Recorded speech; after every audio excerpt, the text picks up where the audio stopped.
Thank you very much. Please be seated.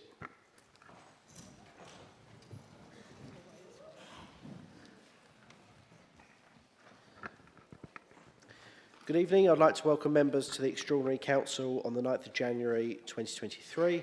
Can I ask all members to please speak clearly into their microphones?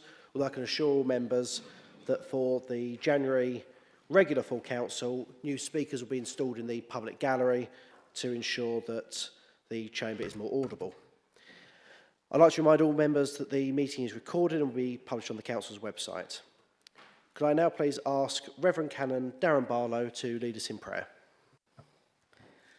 Thank you, Mr. Mayor. We unusually meet so early in the new year for this extraordinary meeting. The reason is because of the unprecedented situation that Thurrock Council finds itself in. Thurrock Council continues to be in the news, but not for a positive story. The purpose of this evening's meeting is not to look backwards to identify what went wrong. This will happen in due course. The purpose of this evening's meeting is to plot a pathway forward that will seek to minimise the impact of what has happened upon the residents of Thurrock, the people you are each elected to serve. Each elected councillor brings their gifts, talents, skills and experience to the chamber. And as a resident of Thurrock, I would want to encourage all of you to work constructively in finding that pathway which will minimise the impact upon your local ward residents and all the residents and businesses across our borough. If there was to be a change of administration, the problems and challenges going forward remain the same. A challenge of this size and scale needs everyone on board. So a short prayer. We thank you, O God, for all the gifts, talents, skills and experiences contained within this chamber. We look to the future for you to guide and direct this council as it seeks to address the challenges that lay before it. Amen. Thank you very much, Reverend Barlow. Item 1, apologies for absence. I've received apologies from Councillor Bass, Councillor Baker, Councillor Polly, Councillor Shinnick, Councillor Worrell and Councillor Spillman. Are there any other apologies? Councillor Kent. Councillor Fish, Mr. Mayor. No other further apologies? Okay. I'd like to ask all members to stand for a minute's silence following the sad death of former councillor Jan Baker, and I confirm to members that I'll be writing to Councillor Chris Baker tomorrow morning to express the entire Chamber's condolence. Councillor Kent. Mr. Mayor, I was unaware that Councillor Baker had died, and we extend our condolences to the whole family. Can I also inform the Chamber that former Councillor Peter Maynard died this afternoon? Well, can we please stand for a moment's silence for our past members?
Thank you very much.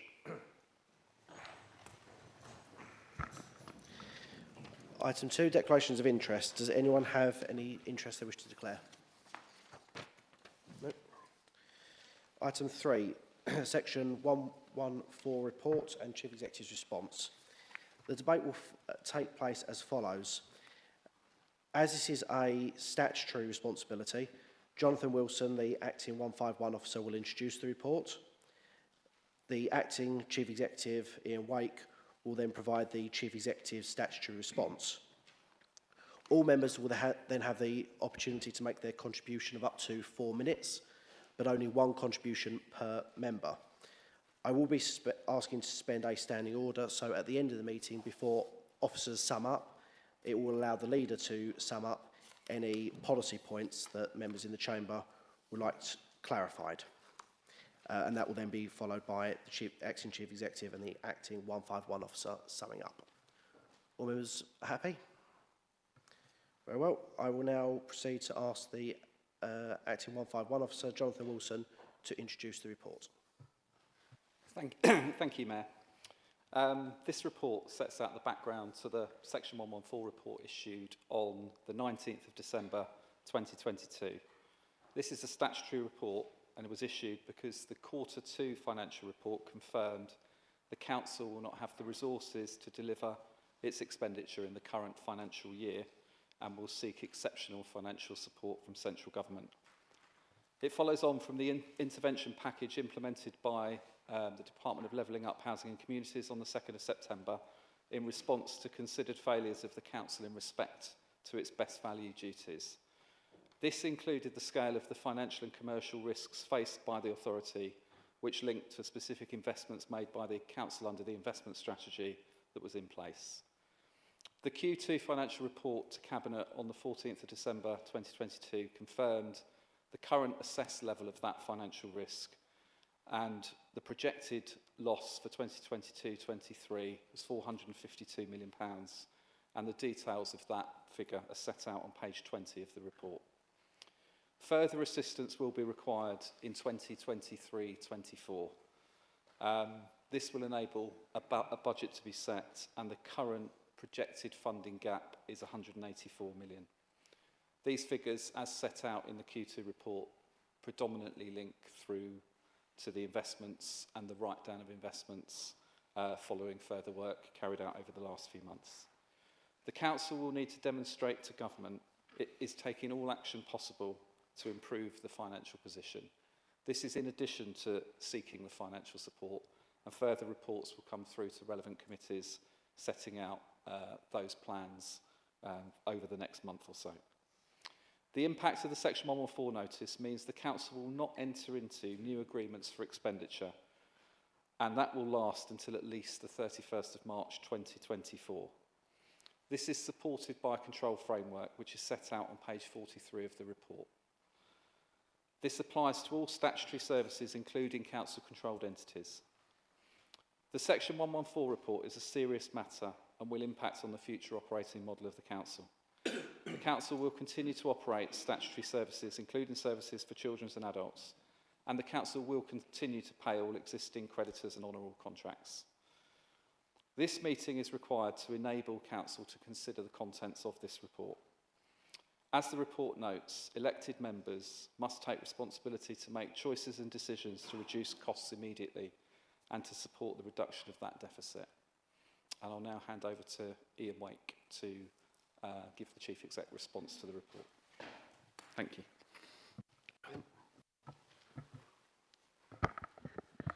Thank you, Jonathan. My report, as Jonathan has alluded to, provides response on behalf of the Head of Paid Service and more broadly Directors Board to the Section 151 Officers Report. But before I get into detail, I just wanted to say this. This is a report that no officer ever wants to have to write or present, and I'm sure no member ever wants to have to hear.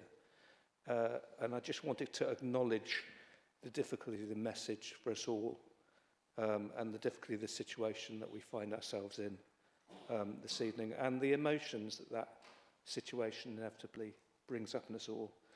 I know, for one, I've gone through a whole gamut of them over the last 4 months, and I suspect you have all too. And I think that's understandable and that's natural, and that's okay. The situation set out in the Section 151 Officers Report is an incredibly serious one and requires urgent, concerted and ongoing action by the entire organisation in order to support a path back to financial sustainability and operational sustainability. As Jonathan has said, the in-year deficit is 452 million and a further 184 million in the next financial year, and this is unprecedented. The scale of the challenge we face is enormous, and recovery will demand a collective ownership of the problem between officers and members and a laser-like focus of the entire organisation on a set of actions that we will all need to take. And I want to be completely honest with you. We should be under no illusions about some of the extremely difficult decisions that you as members will need to make and we as officers will need to deliver over the coming months and years. The 20-year MTFS model referenced in my report shows that the Council is going to need emergency financial support over both this financial year and next in order to set a balanced budget. Moreover, it shows the need for additional year-on-year financial support over the medium term from government, and this is yet to be negotiated with DLUC. Those negotiations are ongoing and are unlikely to be concluded before next year's budget is set. However, what is certain is that support is going to be contingent on the Council demonstrating to DLUC that we have done everything ourselves in our power to support our own financial recovery. Section 4 of the report sets out the considerable amount of work undertaken over the past 4 months to understand and scope the challenge that we face, and the steps that we've already taken to begin to address that challenge. I'd like to put on public record my thanks both to officers and to members for your incredible hard work to date in responding to the intervention. In particular, I would particularly like to thank Jonathan Wilson, both for stepping up into the Section 151 role at a time of crisis, and I have to say for the gargantuan effort that Jonathan has put in and the hundreds of excess hours that he has freely given over the last 4 months without complaint calmly to help us deliver the financial diagnostic and start work on financial recovery. Jonathan, your contribution to our recovery has been outstanding to date. Our collective work as officers and members, in conjunction with commissioners to date, has included considerable work on the financial diagnostics. And whilst we haven't completely finished that, we have a really good understanding now, I think, of the challenge and the scale of the problem that we face. Work to mitigate further loss on the 3 most problematic investments and to ensure that our returns are maximised. Work to improve our capital, treasury and investment strategies in line with the directions themselves, including debt reduction and updating the MRP policy to ensure compliance with the Prudential Code and prudent write-down of the existing investments. Development of assets review programme. A delivery risk assessment on our existing savings to make sure that they are realistic and deliverable and on track. Development of the first iteration of our improvement and recovery plan to address the wider organisational issues that have underpinned this financial failure. We will iterate that plan once the BVI is published, and we will bring a version back to this chamber as soon as possible for approval. The IRP moving forwards will act as our corporate improvement plan, and it needs to be owned by us all. The leader and I have already started to take significant steps to try and improve the organisational culture, including a comprehensive programme of staff engagement at all levels of the organisation and to work to improve officer-member and member-member relationships. Although I am under no illusion that to truly change the culture of an organisation is going to take concerted leadership action over several years. That said, I can say personally, I think the relationship between Directors' Board and Cabinet is vastly improved compared to where we've come from. And I've been really struck by the amount of positive feedback I've received from staff about the changes that we've already put in place, and also about their willingness to step up and want to be part of the solution and part of our recovery. Section 5 of the report sets out the action that we will continue to need to take to support financial and operational recovery, and discusses the 5 levers that are open to us. And there really are only 5, and those are council tax increases, asset disposals, revenue savings through service reduction, and more broadly through transformation of services, the capitalisation direction and other exceptional financial support available for government, and over the medium term growth. As I've said, we must maximise every one of those levers in our control in order to access that support from central government. Finally, the Section 114 notice requires Council to put in place additional internal controls to prevent non-essential spend. These have been operating since the Section 114 was declared on the 19th of December 2022 and consists of Directorate Spending Controls, an Expenditure Control Panel and a Strategic Spending Control Panel, plus bespoke additional panels to control and approve spend on adults and children's social care placements and on recruitment. Those arrangements are set out in Appendix 4 of the report, and I would invite this chamber to approve the process. In conclusion, we've made strong progress over the past 4 months, but we have still a long and difficult journey ahead of us. Personally, it's my sincerest wish that our journey is one that we can take collectively and respectfully, as Reverend Barlow has alluded to. I, nor anyone else in this chamber, can at this point have all of the solutions or all of the answers at this stage. Some of those are yet to be negotiated with the government. And we don't need to all agree, but it strikes me that when we are faced with a problem that is this intractable, the more voices that speak up, the more input that we can get, and the more people who are engaged, the better the chance we have at developing the best solution for our borough. I wanted to try and end on a positive. I am an optimist. I always remain an optimist. And with every crisis comes an opportunity. We do have an opportunity now collectively to reset the organisation and build something new. Whilst we won't always agree, and that's okay, I do firmly and strongly believe that we start the journey ahead of us with the shared value of wanting to do the best for our council, the best for our borough, and the best for our residents. And we must hold on to that value as we navigate our future. Thank you. Thank you, Acting Chief Executive. We'll now proceed to member debate. As I said, it will be 1 contribution per member of up to 4 minutes, but I'll give a bit more latitude to group leaders. Leader of the Council. Thank you, Mr. Mayor. There is no doubt the last few weeks and months have been incredibly difficult for us all and worrying times for the residents of Thurrock. It's important we all try to restore confidence with the public and do not use today as a personal political point scoring. The financial position of the council is severe and we must treat each other better as we pull this council out of this mess.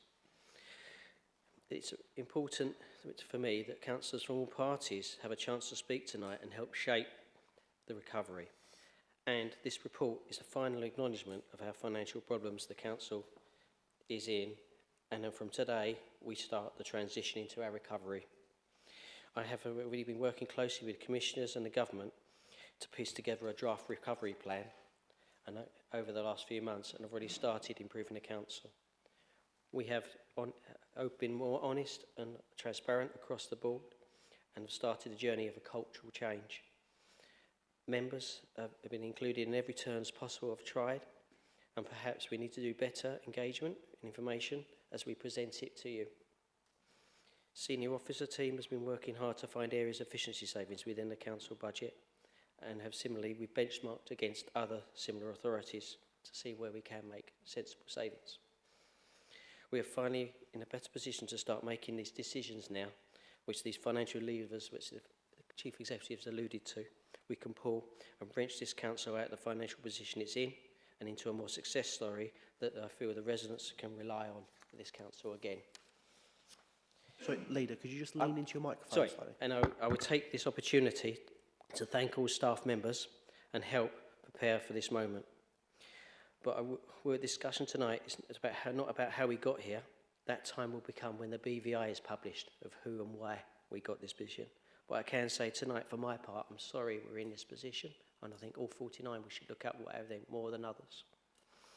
We now have a chance to look forward and work together as 49 councillors representing each part of this council to take this council to the sixth story I know it can be. I know that it'd be hard to put our differences apart in the past on one side, but can we try, please? Leader of the Opposition.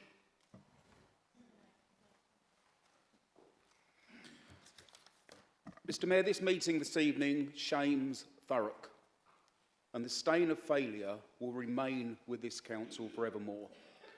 What we see this evening laid bare is the consequence of 6.5 years of Conservative leadership of the council. The council is bankrupt, the greatest financial crash of any British council ever. That toxic Tory debt stands at very nearly £1.5 billion. The losses on their dodgy investments stand at £275 million. There's a funding gap of £452 million in this year's budget, a shortfall in next year's budget of £184 million. No prospect of setting a balanced budget for at least the next 5 years. The accounts for the past 2 years are yet to be signed off, and this evening we will accept the Section 114 notice and scuttle off, cap in hand, to government to beg for a bailout. That, Mr Mayor, is the record of failure since 2016. And you know, one of the problems that we all have when we try to explain this catastrophe is that some of those figures are just so large that it's difficult to comprehend them. For example, when the Conservatives first formed an administration on 25th of May 2016, council borrowing at that year's budget setting had been £344,019,000. By the 2nd of September 2022, the date of government intervention, that had risen to £1,466,342,000.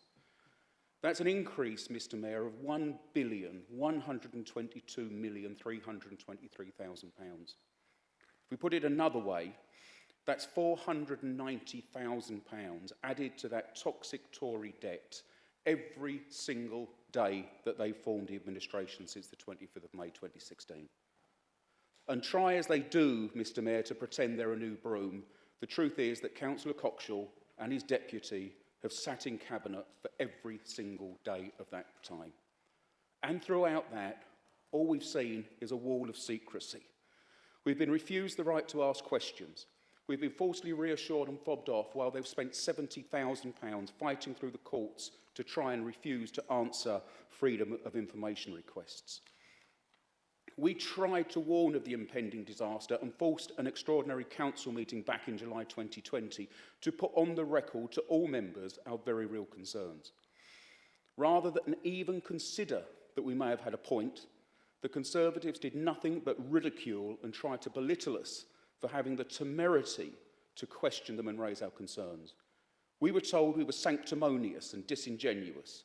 We were a complete embarrassment and a disgrace. Councillor Cockshall told us that we had wasted everybody's time, though he went on to say that he really enjoyed the meeting, saying that he loved sitting here. I couldn't chuckle to myself enough. I think it's safe to say, Mr Mayor, that he won't be finding this evening's meeting quite so enjoyable. As we've heard, the paper we have before us this evening sets out the 5 levers that we have to try and recover from this catastrophe. And I just want to take a minute to look at each of those and explore what they might mean to us, and more importantly, to residents. The first is council tax. And we are being asked this evening to agree to raise council tax by more than the 5% referendum limit without holding that local referendum. I need to be very clear that the Labour group will not be supporting that recommendation. The residents of Thurrock were not responsible for this disaster. They will already be paying more for less, and we have a responsibility to do what we can to protect residents, especially in the current cost of living crisis. And that cap was put in place for good reason, as a safeguard against out-of-control councils implementing punishing council tax increases on its residents. And frankly, one of the reasons we've ended up in this mess is that the administration has sought to get around safeguards and ignore good governance. I don't believe that further ignoring those safeguards should play a part in our recovery. I'm also, Mr Mayor, uncomfortable that this lever is council tax and not tax. Here in Thurrock, we get to retain about 31% of any new business rates that are levied. We need to be making a strong case to government that we need to keep more of our business rates that are generated here to help with our recovery. The second lever, asset disposal. We're told that the sale of £92 million of assets was agreed back in July, with a further 65 million identified but not yet made public. Those assets agreed for sale back in July included 19 village or community halls and 10 scout halls. At the time, Mr Mayor, we were assured that the council would look to transfer these scout and village halls to the organisations that currently use and run them, and I would look for an assurance this evening that that is still the case. It includes children's centres in Averley, Purfleet and Stamford. Again, can we have an assurance around the future provision of those services? There were 7 pubs and various parcels of land on the list, and I again seek assurances that the council would work with the leaseholders of those pubs that are still in operation to ensure that they can continue to run their businesses. We don't yet know what might be on the list for the next 65 million, but I have real concerns about what might be on there. For instance, we know that there are real question marks over the future of the Thameside, the future of Grange Waters, to name just 2. And we need to have total transparency over asset sales and must avoid a fire sale that might see assets sold for less than their full value. On revenue savings, we're told there will be 2 new bodies to oversee spending, the Expenditure Control Panel and a Strategic Approval Panel. Between them, these panels will meet 5 times a week to look at all new spending, whilst any new spend of £500 million will have to be signed off by the relevant service director. There will need to be revenue savings of £16 million for next year's budget, then a minimum of 5% savings every year thereafter for the foreseeable future. On the current run, that's savings of about £7.5 million a year. Paragraph 511 in Appendix 2 tells us that the proportion of council funding spent on adult and children's social care placements will increase from 28.6% of the budget to 52.4%. If we look at that the other way round, that means the proportion of funding available for everything that isn't social care placements will fall from 71.4% to 47.6%. That is effectively a cut of 1/3 to every other service that this council currently provides. And alongside this, there's an ongoing review of all capital projects. This will impact projects large and small, with major projects such as Stamford Station, the Grays Underpass, the council elements of Purfleet regeneration under real threat, as well as limited scope for delivering smaller projects such as road safety improvements or even play equipment for our parks and open spaces. Mr Mayor, we come to growth. We have 2 paragraphs on growth that really don't set out a compelling case for how growth might make a major contribution to our recovery. So I look forward to seeing more work done on this in the coming months. But it is important, however, that we bear in mind the link between growth and asset disposals and ensure that we don't give up strategically important parcels of land and other assets too cheaply. On exceptional support from government, we're told that initial help from government will be in the form of a capitalisation direction, and all of us need to understand that a capitalisation direction is in effect additional borrowing to close the deficit each year. And any new borrowing will come from the government's Public Works Loans Board. In other places that have issued Section 141 notices, those loans have come with a 1% premium. Mr Mayor, we have to be pushing government to agree not a 1% premium, but a discount on those loans. We have to be absolutely clear. We can't borrow our way out of this crisis. Borrowing to close the gap and set back budgets will act as a sticking plaster until 28-29. But as we're told, after that, the council will be in a downward debt spiral with nothing left to sell and nowhere left to go. Mr Mayor, it is that bleak. The real question is whether government will allow Thurrock to continue to exist as we know it today. And when the Best Value Inspection reports next month, we will get a detailed view as to just how this catastrophe has been allowed to happen and may identify some of those responsible.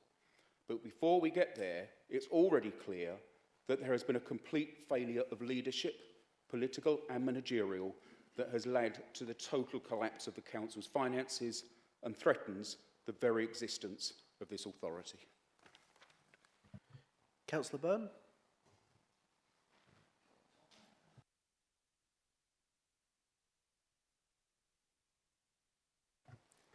Okay, first of all, I'd like to thank the residents for turning up and the press. Glad you could hear that. Why should the residents trust any of us? Recent history begs the question, should any councillor ever be trusted again with the residents' money? The track record is appalling. You control hundreds of millions of pounds without having to deliver any form of due diligence, have any financial nous or any expertise whatsoever. History has proven you get it wrong time and time again. The current administration were left, I think, was it £30 million worth of debt? They mocked the opposition every single month, saying that the debt was disastrous. Whoever takes control in May is saddled with an outrageous telephone number debt. Before the latest disaster examples, Stamford car park, that was sold under a huge black cloud for a few £100,000, was now valued at 12 million. Topping that, Stamford Station, 11 million spent on admin, now further away from being rebuilt than ever. The brewery site bought for over £3 million, market value now less than £1 million. The A13, how embarrassing is that? Topland and PHI, this proves continue how poor our financial decision making is. Should financial stability of our borough continue to be based on 30 people putting their hand up when the whip tells them to? The Cabinet Member for Finance informs us his qualifications for the jobs are certificates from school many decades ago. Even Rodney's got a GCE. Auditors and accountants are in the top UK earning bracket for good reason. Are you out of your depth? Should you ever be let loose with the residents' money again? We can no longer say we have officers to advise on that. History proves we can no longer rely on them either. Due diligence is non-existent in this institution, yet a no-brainer in every private sector business. After all the recent problems, you're still trying to pull strokes with the opposition, making false promises and a lack of financial awareness.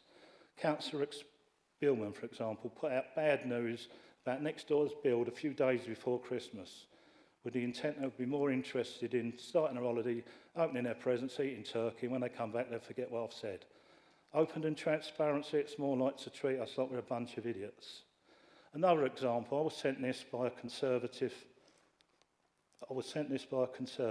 senior Conservative member.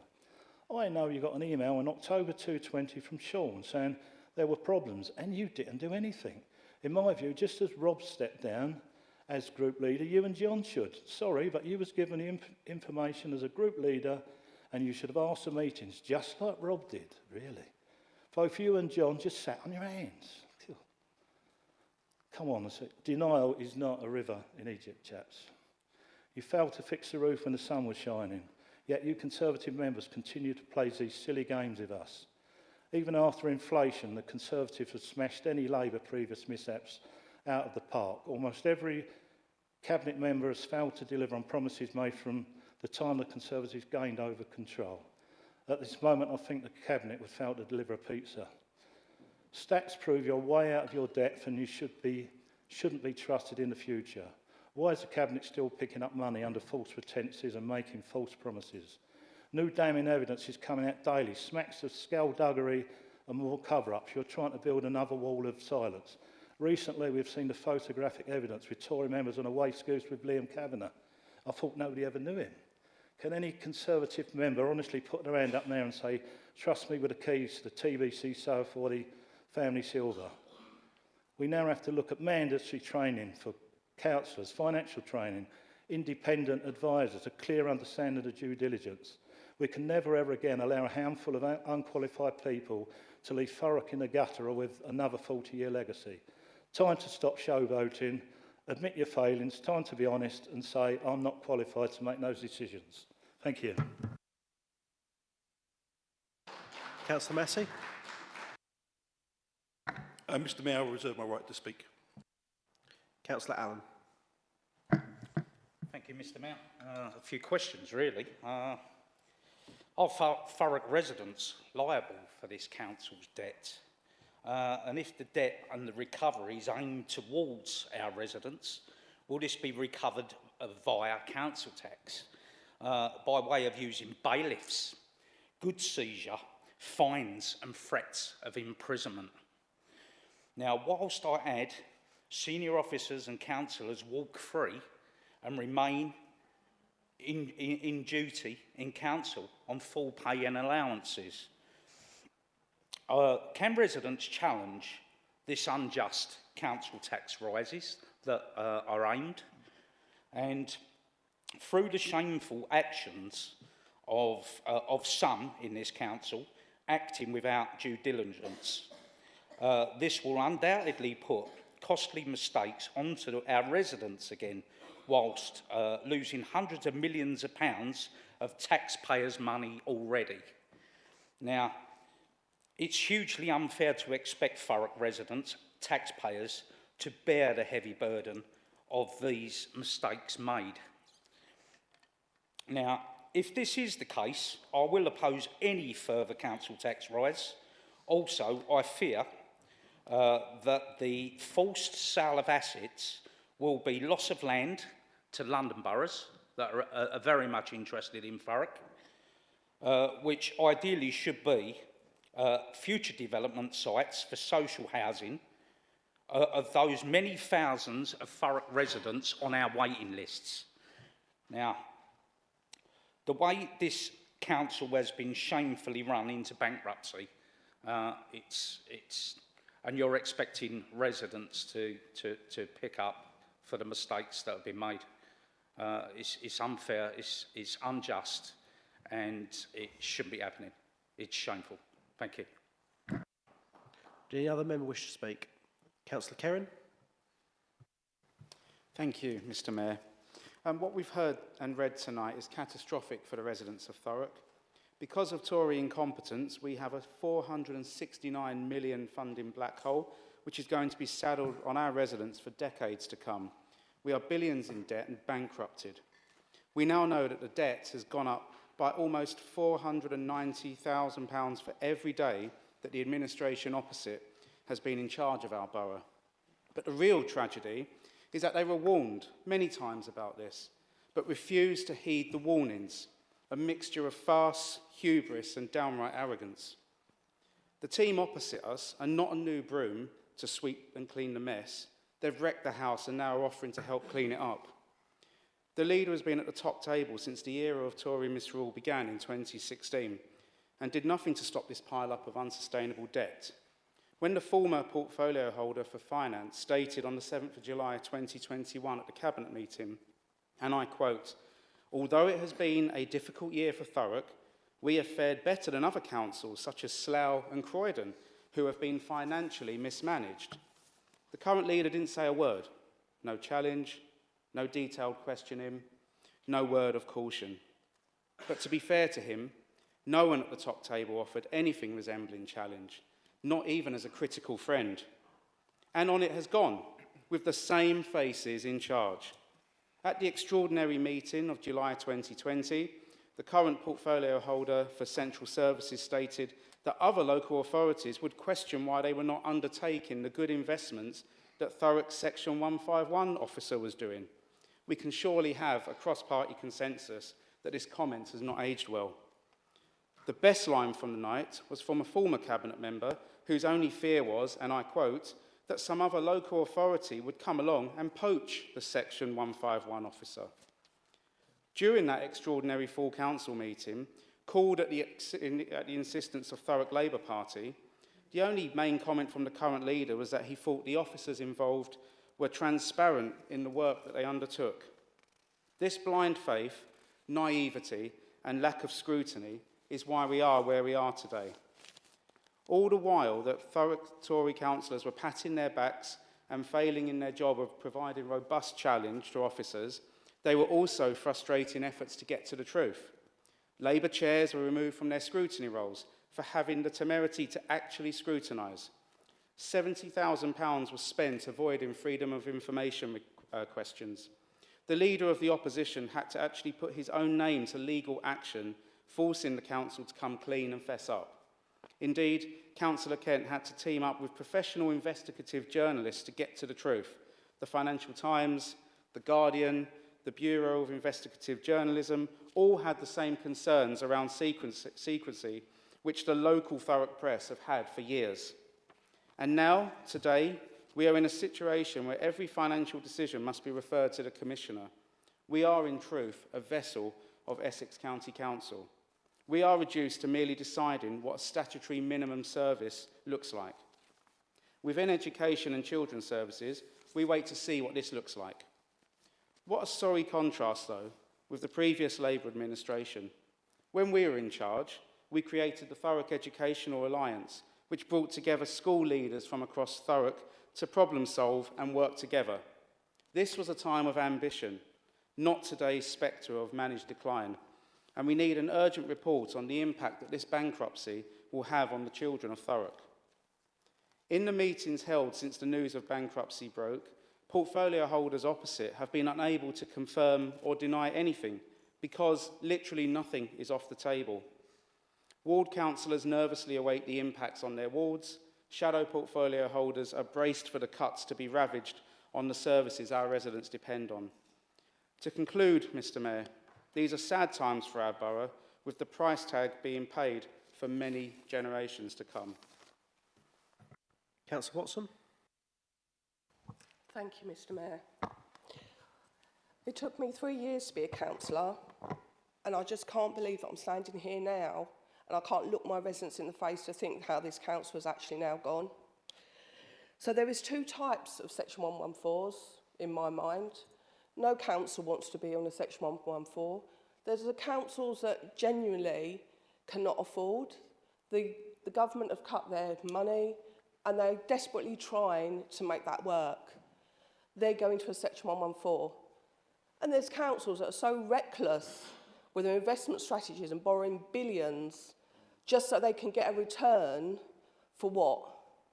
For we're here today, looking as we are now, the Section 114 staring at us, where now I can't even promise my residents a swing park, or when they can get their streets cleaned again, or their gardens cut, their pathways. But bearing on that,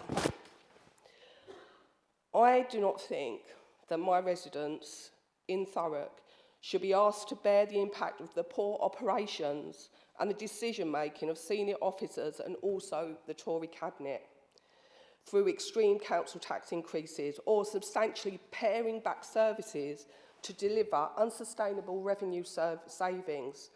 It is also important that preventative services, which are essential to the long-term well-being of the residents of this borough, as well as to the financial health of the council, are not sacrificed without a full review of the efficiency of statutory services which can be shielded from these challenges. For me, Thurrock is an area of enormous potential and growth. And in the midst of all this, and we know that we're staring down assets being sold off, we need to look at it that if we have to go down that road, that we consider the value that can be delivered for those lands, and not that we're just driven blindly by the short-term needs to reduce our debt and just give them for free. So I'm absolutely livid and angry that I have to stand here today after fighting to be a councillor that I've always wanted to be, in a council that I really love, that is now gone bankrupt. Thank you to yous. Thanks. Councillor Mrs Kent. Thank you, Mr Mayor. As a member of the Standards and Audit Committee, I asked questions regarding these investments and was given what I now know were false reassurances. I'm not going to go over the amount of debt, which we are all very well aware of. But can I ask the leader, when he responds, to explain why, in all the time he sat on Cabinet, when the investment strategy was presented to Cabinet and financial updates were given, why did he never raise a question? It appears that you did not ask a single question regarding the security of the investments or any other question on the Council's finances. Cabinet works on the doctrine of collective responsibility. What responsibility does he take on the financial crisis that the Council now finds itself in? Thank you, Mr Mayor. Councillor Holloway. Thank you, Mr Mayor, and I appreciate your latitude, Mr Mayor, because in the nearly 12 years as a councillor, trying to pull together tonight what to say at this meeting has been truly one of the most difficult. In a way, it puts to bed a fight as we as an opposition have been having with you for years. We knew that there was something not right with the council finances, and it gives me no pleasure at all that we are vindicated. And it's only sad because of the damage inflicted on us and our residents. I'm also angry, so at if any point tonight, Mr. Mayor, during my speech, you think I sound angry, I am. I'm outraged, and it doesn't get any less the more I find out, the more information and reports that we read. The financial situation of this council has taken up so much of the Labour group's time, energy, and thoughts over the years. Our calls for financial transparency fell on deaf ears. The more secretive you became, the worse we thought it must be, and we were right.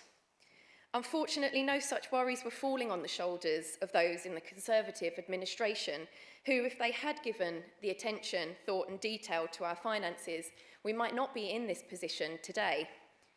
When the Labour group called an extraordinary meeting of this council in July 2020, it was because we had exhausted every possible avenue trying to get to the bottom of the council's financial situation.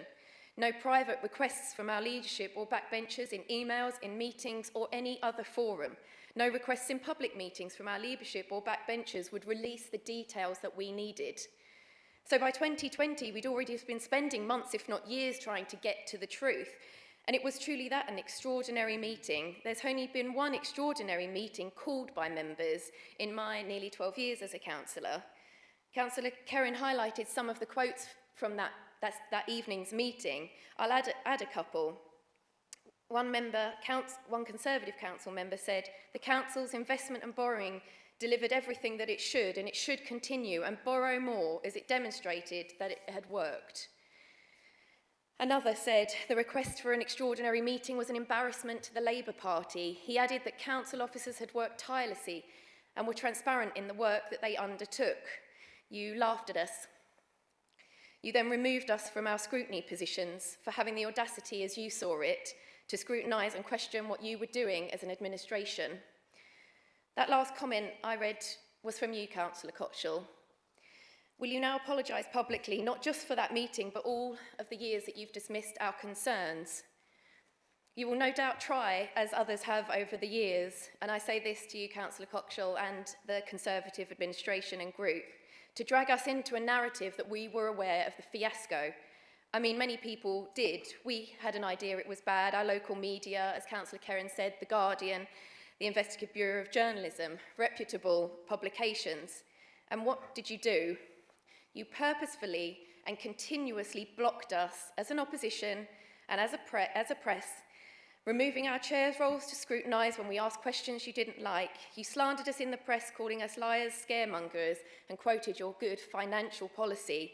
When outside organisations tried to find the truth through freedom of information requests and legal means, you blocked them, spending thousands of taxpayers' money and lawyers to block the reality and shore up your failing reputation.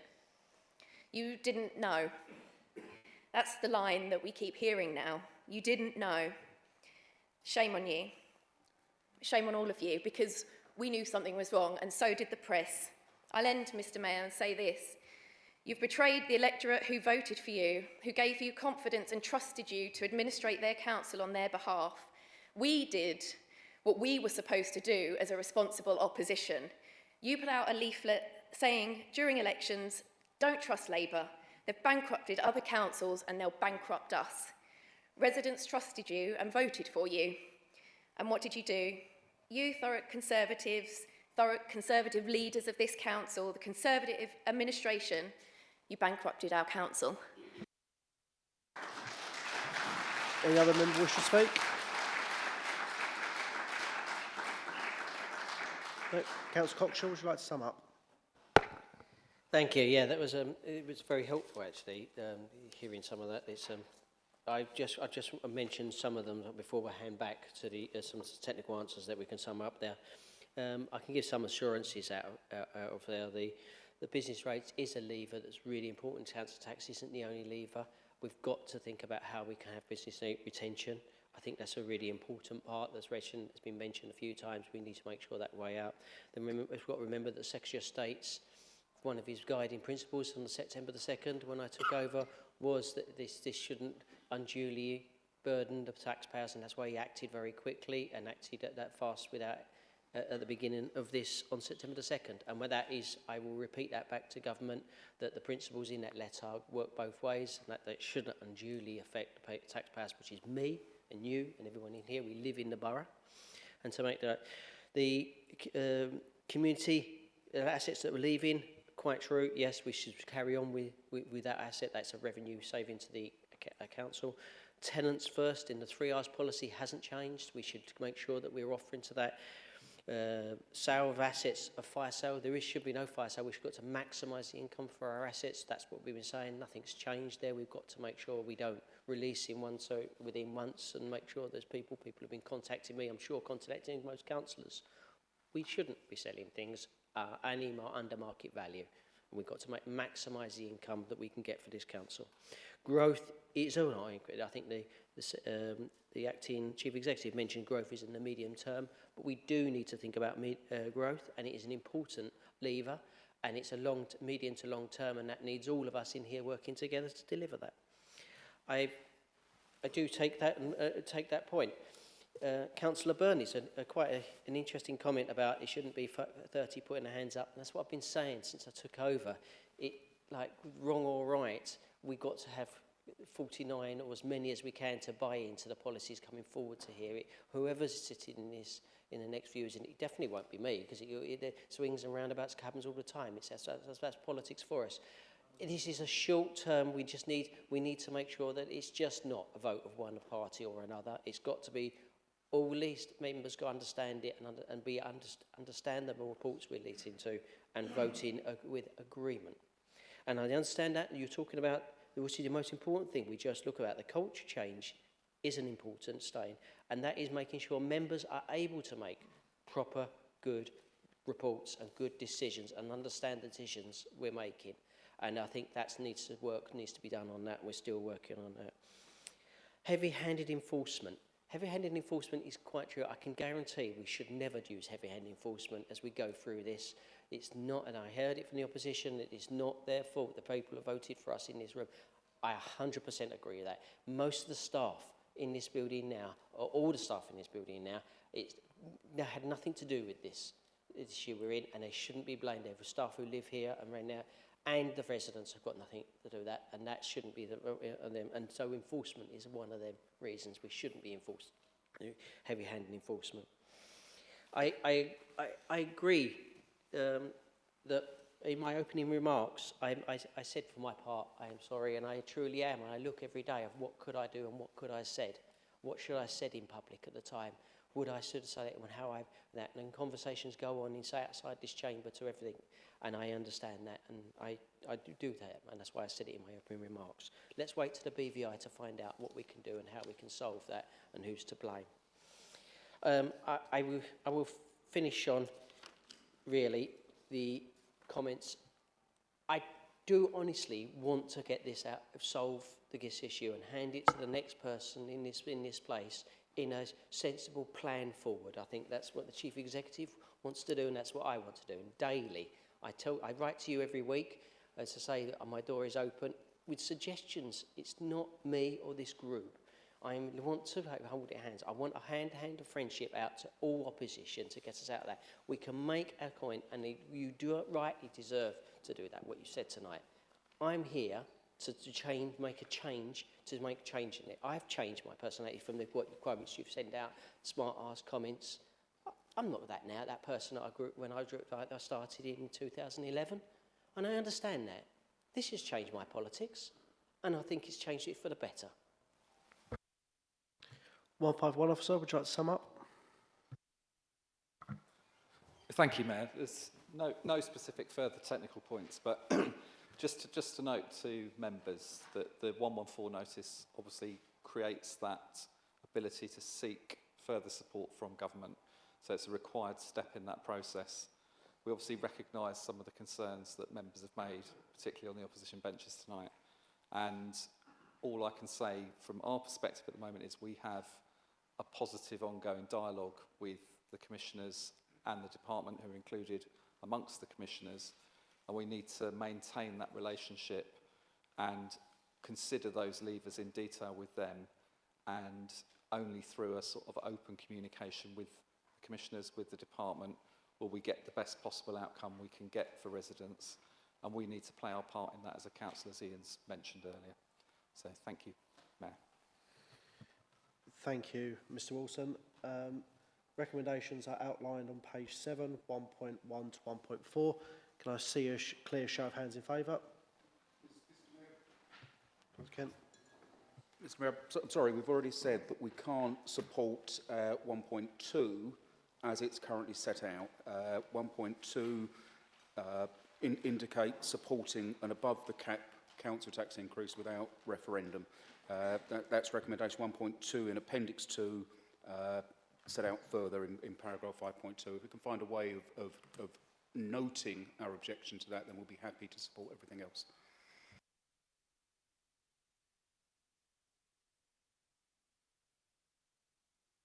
Is that recommendation second? I would happy to change that to notes, because that's a conversation we need to ongoing, but I'm waiting for any legal reason why not. You can second the request to change the word endorse to notes. Yeah, would that serve? Okay. All in favour of the recommendation? Clear show of hands, please.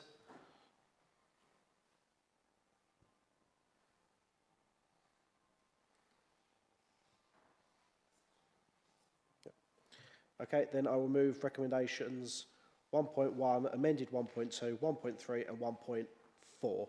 Can I see a clear show of hands in favour, please?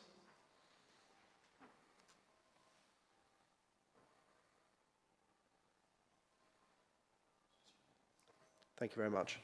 That brings us to the conclusion of the meeting. Thank you very much.